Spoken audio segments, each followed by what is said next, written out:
Uh-oh.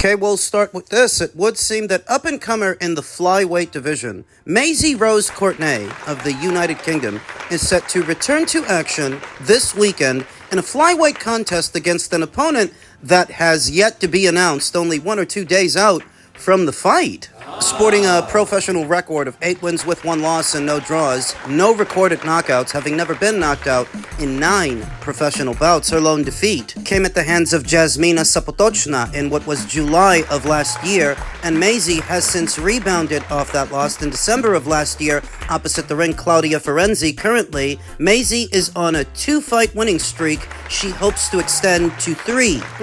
And what will be her second ring appearance this year. The first was back in January against Jasmina Nad, who she decisioned over 6 rounds, set to go down at the York Hall in Bethnal Green, London, the United Kingdom. What's interesting is that the registered promoter is not Matchroom. The registered promoter is Mark Nielsen of Nielsen Boxing. Now, I don't know if this is a situation where Maisie is no longer with Matchroom and she's been jettisoned, or are they just renting her out like they rented out Beatriz Ferreira in her last fight a few weeks ago in Brazil? It's not like Matchroom has stopped promoting female fighters. They just promoted a show where Shannon Ryan and Tia May Ayton fought. They fought on the same card. In the December show, Sky Nicholson's going to be on that show, set to go down in Stockton, California. And in their Monaco show, they have Beatriz Ferreira versus Elif Turan. Don't forget that they also signed former UFC fighter turned boxer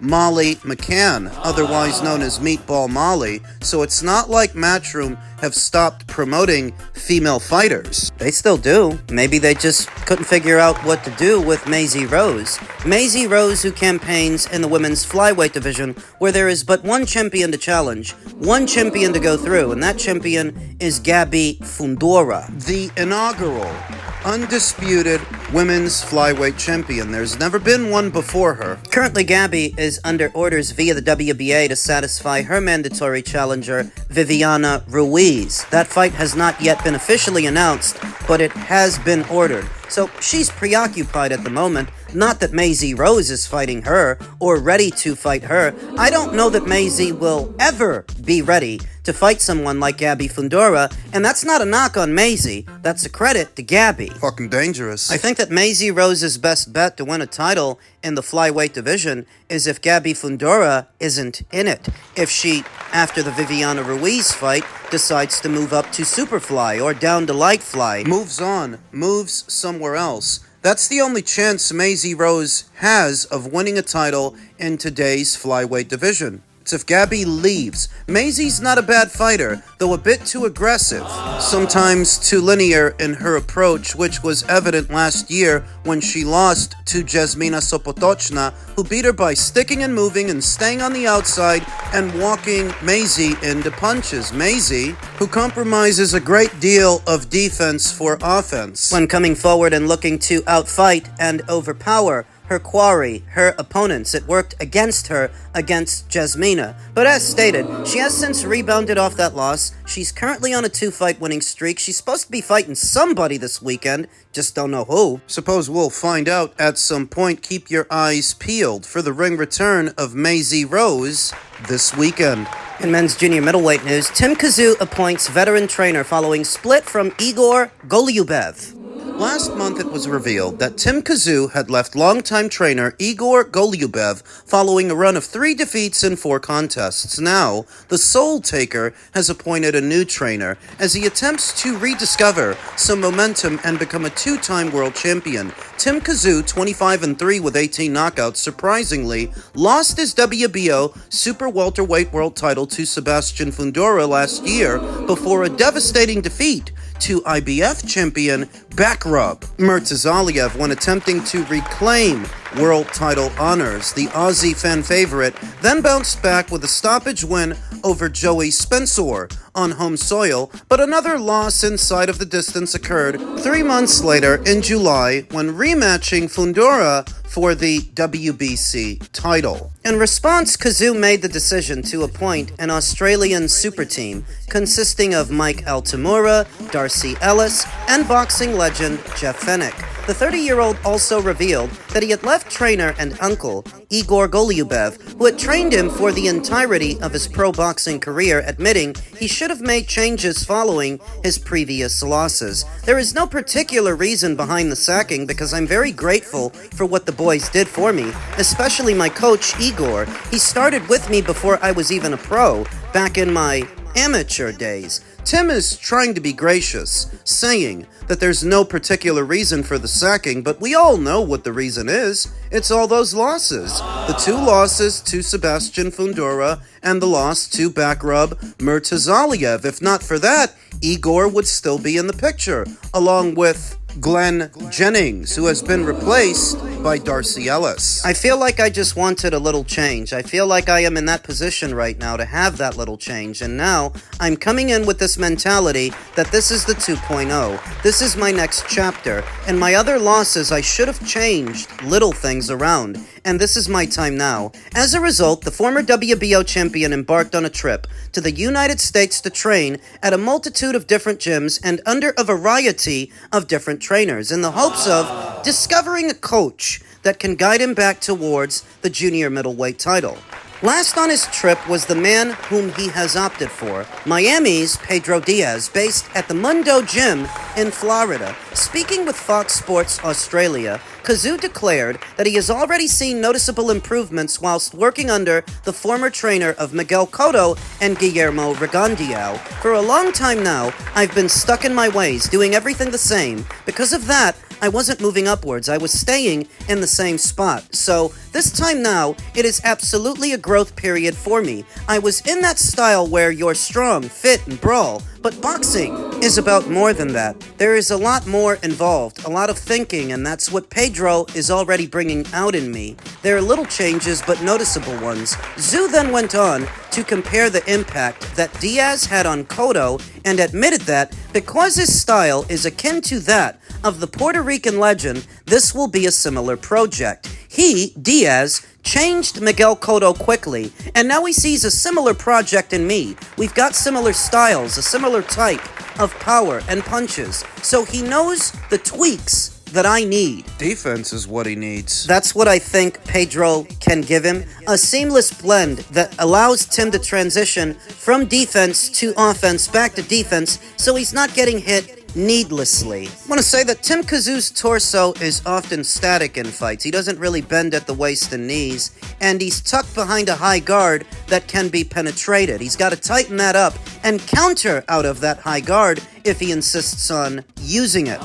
He's already created a 10-week schedule that goes right down to the time I wake up, and you know it works because this is the man who has coached 21 world champions and 8 Olympic gold medalists. It's crazy. The 62-year-old Cuban recently trained Michael Conlan, and despite defeat to Jordan Gill in his lone outing under his tutelage, the Ulsterman maintained that Diaz was one of the best coaches he's ever worked with. But alas, Tszyu's revival, his resurgence, and the success of it doesn't all hinge on what Pedro can teach him. It also hinges on what Tszyu has left, and any residual damage he may have suffered in the losses to not only Backrub Murtazaliev, but Sebastian Fundora in his last outing, because Timmy got hit a lot in that last Fundora fight. Got hit so much they had to pull him out. I don't want to rain on Timmy's parade. I want him to come back. I want him to get back on his feet and get back to his winning ways. I want that for Tim. But when you get beat like that, the way he got beat by Murtazaliev and Fundora, it takes something from you, and maybe it's something you can't get back. I don't think it's something that Pedro can give you. Pedro can't give you punch resistance. He can give you defense. He can give you strategy, but he can't give you your punch resistance back. He can't undo the damage that was already done. And I'm worried that Tim might be damaged goods. So where we are now, Timmy's going to be training in America, but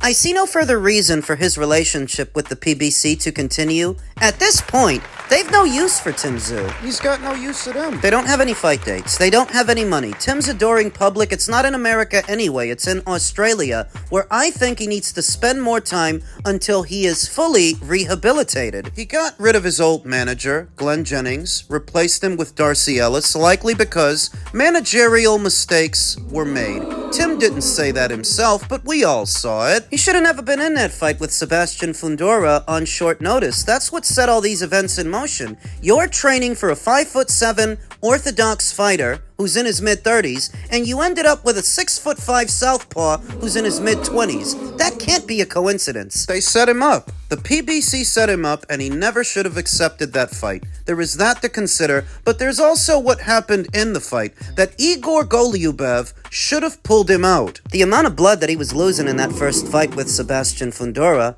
they should have stopped that thing. Yeah, maybe they didn't want Tim to suffer his first loss right then and there, but he did anyway, and he took a lot of damage in the process, more than he needed to. Mistakes were made, and even if Timmy won't say it himself, that's why he gave his training team and his managerial team a complete overhaul. Everybody that was there isn't there anymore. There's a reason for that.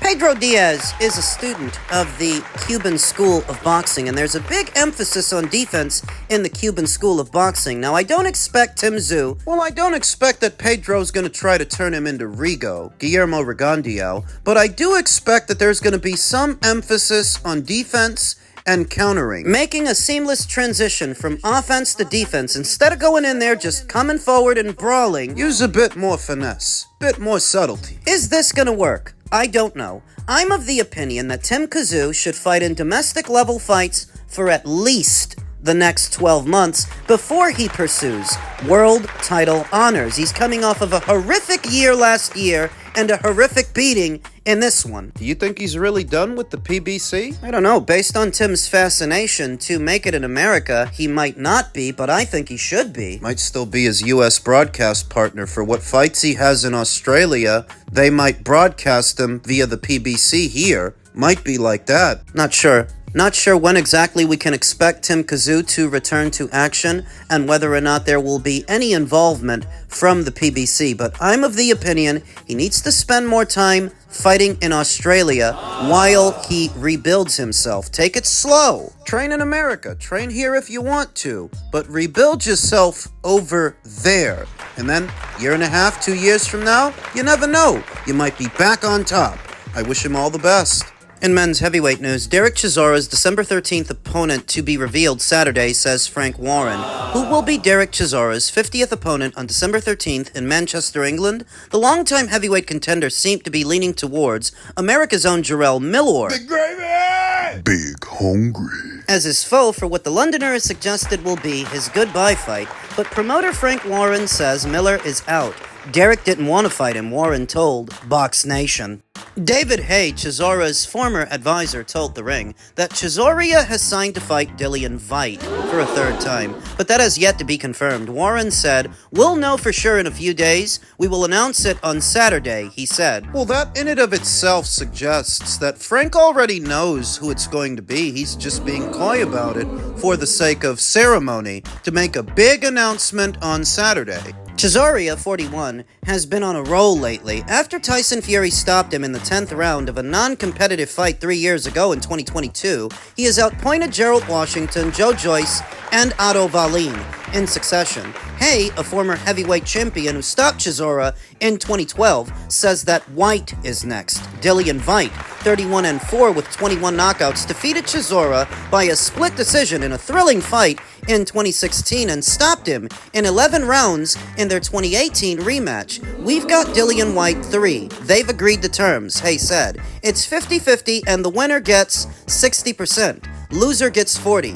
Whyte lost to Moses Italma in his last fight, but this reminds me of Gaddy versus Ward. No matter what stage they fight at, it's always going to be even and drama-filled. What a great way for Derek to finish his career. I was sitting with Derek at the Pride of Britain Awards on Monday, and he was super excited. Warren, however, has provided no clues about who Chisora's opponent might be. The founder of Queensberry has been busy promoting this Saturday's matchup between heavyweight contenders Joseph Parker and Fabio Wortley, what is being billed as a pay-per-view in spite of some criticism. The official announcement about Derek's opponent and his next fight is expected to be made before Joseph and Fabio set foot in the ring. From a poetic perspective, purely poetic, Dillian Whyte would make sense for Derek to cap off his career from a poetic perspective, but we're not here for poetry, we're here for pugilism. And if you're thinking you're going to build Chisora versus Whyte 3, a trilogy where Derek is already 0-2. As a pay-per-view? The same day there's already a better card and arguably a better fight on the same platform in Pacheco versus Sajo. Between two unbeaten guys in their prime. Got another thing coming. It's already being speculated that Derek Chisora's swan song will be billed as a pay-per-view. And if that pay-per-view is with Dillian Whyte, that's a mistake. That is yet another mistake that Frank is making. Being honest, Moses Italma versus Dillian Whyte should not have been a pay-per-view. Neither should this weekend's fight with Joseph and Fabio. It's not expecting that you get everything for free. You and me. But these ain't pay-per-view worthy fights. A guy with only 12 fights like Moses doesn't belong behind a paywall. Fabio, it's the same with him. You're cutting off a sizable portion of the audience at large by billing this as a box office fight. There won't be an ROI on this. There won't be a return in the United States. I can almost guarantee that the numbers, if there even are any in America, are going to be abysmal. So for selling absolutely nothing in America, you may as well have built that as a regular fight as part of the regular schedule, because maybe then people would watch it.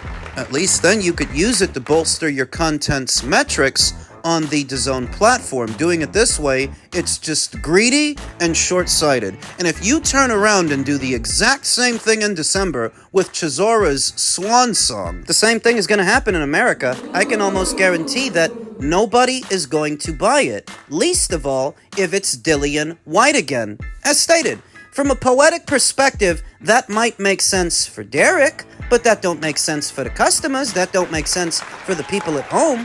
Why should you have to pay extra to see this? Now, you can probably get people to go to it, get people to be there. In the United Kingdom. Probably. But even as a pay-per-view to them, it's gonna be a tough sell during December when everybody's worried about Christmas and buying each other gifts. He didn't want to cap off his career with Jarrell Miller, likely because that would have been a tougher assignment than he wants here at the end. Whereas Dillian, he just got knocked the fuck out in one round, and you've got history with him. You fought him before, so maybe you figure you're catching him at the right time. Maybe you are, but that is a less than ideal time to try to sell us a pay-per-view. Let's just hope that's not the case.